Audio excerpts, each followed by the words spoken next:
So it's early in the morning here in Portugal, and I hope this isn't going to be too long a video.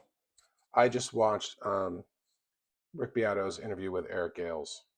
Love Eric Gales, just amazing, and so glad that Rick had him on the show. And first time I ever saw him, he was playing with Samantha Fish, another great person who deserves more exposure. I saw some like young, I don't know her name, some young, cute white girl playing blues on Kimmel or Jimmy, whatever his name is, one of these late night shows. And I was like, why her and not Samantha Fish? Well, she's younger and cuter. And then there's another guy whose name I think is Catfish, who's a really big, fat young guy. He's so fat that I worry about his health, but he's an insane blues player. But he's not young, cute, female, and white. So he's not getting this kind of exposure. But Eric Gale is just too good to keep down. And Eric Gale, if you don't know his work, he's an amazing straight up blues player, but he throws jazz in there. He throws like Arabic scales in there. He throws classical in there. He's the most fluid, liquid, just amazing player. So I'm so happy that Rick had him on the show. But he talked a lot about his pain and how much his pain has affected his music and how um, it's gotten him through things. And Rick was gracious enough to let Gail cry, let him really feel what he was feeling. He's clearly, like me, a really emotional guy. And I thought it was a great interview. And the playing, I mean, I've seen Eric Gale with all these bands and been amazed, but seeing him just sitting there in a chair with a guitar and an amp, maybe a pedal or two, ungodly. But I want to talk about adversity and your art and not giving up. Eric Gale, I don't know what other issues he's had, but he certainly has talked about addiction issues. He talked about how he's had the same partner for 13 years and she's in the band with him, and he will go over and look at her on stage and they'll communicate. And I've actually seen that in some of the videos. And she'll give him a look back and smile, and there's just like a whole thing going on there. And she has, he said, she's always watching, for how I'm feeling. So I have a feeling the guy's been through an incredible amount. He's lost a lot of people he loves, which I have too. And he talks about expressing himself through his music. So I've alluded to this before in this channel, but I'm just going to put it out there for my microscopic audience. I started playing guitar. My father was a folk singer. He played with Woody Guthrie and Leadbelly, Pete Seeger, and he grew up together. My father and my mother wrote a song called "Listen to Mr. Bilbo," which Pete Seeger played till the day he died. Um, and I grew up watching my father play a 1903 Martin parlor guitar and beating the crap out of it and singing at every gathering and party. And he was quite amazing.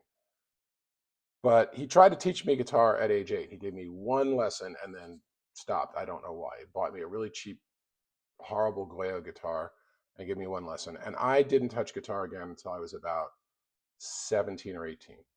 And then I started learning and got, for the time, which is 1978, very, very good in a narrow way. I did not have an open education. I practiced a very small few things a lot, like pentatonic scales. I got, for that time, technically very good. These days, there are 5-year-olds who can technically blow the best guitars from the 70s away, technically. Um, and I played in a bunch of bands in the 70s and 80s. And my brother got sick with AIDS, and I helped take care of him while he was dying. And during that same period, I lost my father and my stepmother.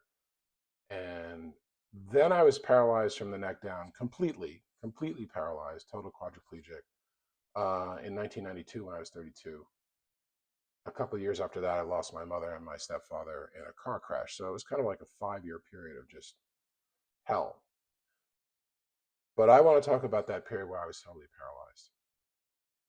So I was totally paralyzed. I wasn't supposed to get better. And I started getting better faster than they could believe for a lot of reasons that I won't go into here. But I was moved out of Bellevue Hospital into the Rusk Rehabilitation Institute after, I think, 2 weeks. And um, the pain from a spinal cord injury, at least my injury, is incredible. It's like being electrocuted 24/7. If you've ever received a severe shock, imagine every single pore in your body plugged into the wall 24/7. That's what it's like. I begged for death. There were times in the neuro intensive care ward in the middle of the night where I begged to die. Um, I actually do some work as a healer and a body worker, and a client will come in to my office and I'll say, "Well, how's your pain level?" And they'll say 10, and they're kind of smiling. And I'm like, God bless these people because they don't know what a 10 is. A 10 is lying in a fetal position, begging God to kill you. Please kill me now. That's what a level 10 pain is like. And unfortunately, I've had it a few times in my life, but the worst was this spinal cord injury. So, and the other thing I want to say is, if you ever seen Kill Bill where she moves one little toe and then works on the next toe and the next toe, well, in my case, that was them propping my right hand up on the railing of my bed and actually like strapping it to my bed so I could look at my hand and try to move this finger for days in the midst of this intense pain, and finally getting to move it, um, and very slowly over the course of days and weeks getting to move my hands. This was not some easy thing. It is about the most frustrating, insane feeling ever to try to learn to move again. You're literally growing new circuits around the damaged area, in my case, in my spinal cord. I also had severe brain injury. I hit my head here on the ground. My brain caromed, whatever, bounced off my skull like a billiard ball, and then injured itself again on the back of my skull. And I also had a brainstem injury. So I had multiple brain injuries, which have changed me a lot. I became very impulsive. I suddenly was throwing furniture and punching walls and had to do a lot of neurofeedback therapy to get over that. I'm incredibly forgetful. I meet people who know me from college. I have no memory of them. Like pieces of my memory are gone. Um, and I can't really run my life as well. I used to be the guy who balanced his checkbook and kept his albums alphabetized and was a rated chess player. And all that stuff is gone.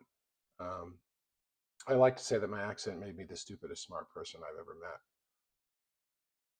But in terms of guitar, I couldn't play guitar. I mean, I couldn't move. I gradually got to move. They told me when I got to Rusk that I'd be in there for 6 months and that I had something called central cord syndrome, among other kinds of spinal cord damage, which injures your arms and your hands much more than your legs. They said, if you ever move again, you're going to walk way before you can. You know, you might be able to walk, but not be able to tie your shoes, or not be able to twist a doorknob. That you might just have the use of your legs, but not your hands. I'm still partly numb from the shoulders down. And when I was at Rusk, uh, I got a wheelchair, and I couldn't use my arms, but I could use my legs. And have you ever seen Snoopy where his legs are going like this? That was me in Rusk, tearing down the hallways, being a terror. And I broke all the rules. That's one reason I'm better. I broke a lot of doctor's rules. Um, but one day I got stuck on the elevator and I found a room with a piano. And I hope I don't get too emotional. So I wheeled over to that piano and I tried to play a single note. And I played that one note and was sweating all over like I'd run a marathon. That is how much energy it took to try to get my finger and my arm and my hand to do what I wanted. And then I played another, and each one was like lifting 100 pounds. Um, and I was heartbroken. I was like, Jesus, I'm 32 years old. I have two young children, and I can't even play a fucking note on the piano. So I went home and I did a whole bunch of alternative treatments and basically gave up on playing guitar. I'd actually brought my guitar brought into Rusk. And at that point, I could sit and I had to put the guitar in my lap and I tried to play and I was like, there was no way. It was after that that I found this piano. I had had a piano as a kid, but I had never really used it. I'd fucked around on it. So there I am, 32 years old, been in a bunch of bands, can't play guitar anymore. I start trying to play piano. I end up producing one of my favorite albums. It's called The Annunciation. That album is won a New York Foundation for the Arts fellowship in music composition. And the reason I point this out is because I've never had any success in music. I've never won anything. I've never made a lot of money. The most success I ever had was this album that came out of two things. It came out of my divorce, the pain of my divorce, and the pain of not being able to play guitar and being all fucked up in a lot of ways. Forget about, playing basketball or hiking or biking or doing all the kind of stuff that I used to do. So I gave up on guitar and but kept doing treatments and kept working on my body. And after about 7+ years, I tried guitar again. I was undergoing this alternative therapy, and it seemed to be doing something. So I tried to play guitar again, and I could play. I instead of playing 1 minute, which is where I got into, and having my hands kind of fall apart and get stupid. I called them stupid. They get stupid. They wouldn't know what they were doing. I could now play for a reasonable amount of time. And interestingly, I put out an album. A producer wanted me to do an album. He got me to sing, which terrified me. He got me to play lead, which I hadn't played since before I was paralyzed. Terrified me. I like some of the leads I played on the album quite a bit. The album's called Love, Lust, and Genocide. But I can't play as well as I could. I can't play as fast. I can't learn fast. Any new chord or scale is murder since I was paralyzed. Like my body remembers the old forms better than anything new. It's really interesting. In the beginning, when I started using my hands again, I'm left-handed. I remember I had to, my left hand had to figure something out and then sort of had to teach my right hand. I remember I was wrapping Christmas presents and I had to figure it out first with my left hand and then it helped my right hand figure it out. It's hard to explain, but it's really weird when you're creating new circuits because when you reach for a cup of coffee, you don't think that it's really an act of volition, that it has a pattern to it, that it has a feeling to it until you lose it. And then you learn again and it's a new activity and it's conscious. In fact, for years, I couldn't even gesture while I talked. And then I gestured behind after I talked like an out of sync movie because my coordination was so slow. Everything I do is new. Every activity that I used to do that I relearned has a new gestalt to it, a new feel to it. So after 8 years, I started playing guitar, but I still had to watch myself play because I still couldn't feel the strings. And about 5 years after that, I was on stage. I was playing a guitar solo, and I realized my eyes were closed. And I realized I could just feel the strings enough that I'd gotten comfortable enough that I could play. And I burst into tears and pretty much like fucked up the rest of the gig because I was so emotionally overcome. Um, so the point of this video is I have a saying, and that saying is creation is salvation. I'm actually, I do healing work, which is creative. I do music, which is creative. I've done visual arts, but I don't now very much, which were creative. But most of all, I'm a writer. I have a novel that I'm publishing chapter by chapter on Substack. I've published poetry. I've published nonfiction. I come from a family of writers and musicians, and writing is what I do best. And I have moved to a new country where I know like two people, and I don't speak the language, and I am heartbroken about what's going on in the country of my birth, which is one of several reasons why I'm here. And I've been through a few years of pretty much absolute hell in romantic, financial, physical, creative, like any realm you can name. And all of that pain is and adversity is grist for the mill. It's actually why my YouTube channel started and then like disappeared because life just got too fucked up for a long time. And now it's a little less fucked up. So I'm doing it again. But I just want to say to anyone in my microscopic audience who's watching this or somebody who finds it years later, don't give up. Eric Gale, excuse me, Eric Gales talked about that. He talked about the pain that has created more music and hopefully that he's touched other people. I wrote a song on love, lust, and genocide called Broken about my spinal cord injury and being paralyzed. And it's made people cry. It's really touched people. Not a lot of people, but it's touched people. My piano CD ended up being played like in almost every studio in an art school in Maryland because my girlfriend at the time was there. She was playing it. Everyone loved it. They started playing it because they found it conducive to creating art. So my music has touched people, and a lot of it has come from adversity. And creation is salvation. Create, whether you're a modern dancer or choreographer or a filmmaker or a musician or a writer, singer, whatever, create. When I'm sitting here early in the morning writing fiction, poetry, nonfiction, and I got a cup of tea next to me and the sun is just coming up, the sky's pink. Hopefully my cat Sarah is lying in a bed on the floor next to me purring. I'm happy. I'm complete. I have physical pain left over from several spinal injuries at the top and the bottom of my spine. I'm in pain all the time, and I'll be in pain while I'm doing that. And I may have all sorts of other issues, and they all fall away because I'm in the flow of creating. And I just urge any of you who are facing adversity, try to use that adversity to create art, because the act of creating art can save you. If my spine had been severed, I might be dead or I might be completely paralyzed permanently. Instead, it was just crushed, and I was able to find ways around the circuitry. Um, so it's easy for me to say, hey, just keep creating. If I were paralyzed again, I might want my kids to move me to a country where euthanasia is legal. I mean, I might be like, I'm done. I don't want to go through that again. Um, or I might not. I might say, well, I can dictate lyrics, or I can dictate a novel, or I can sing, or whatever.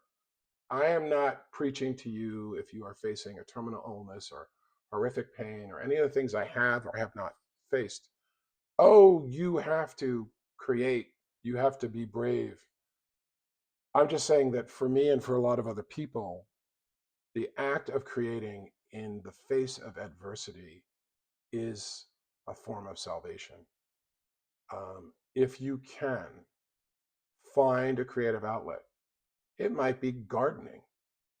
It might be nurturing a small stray kitten.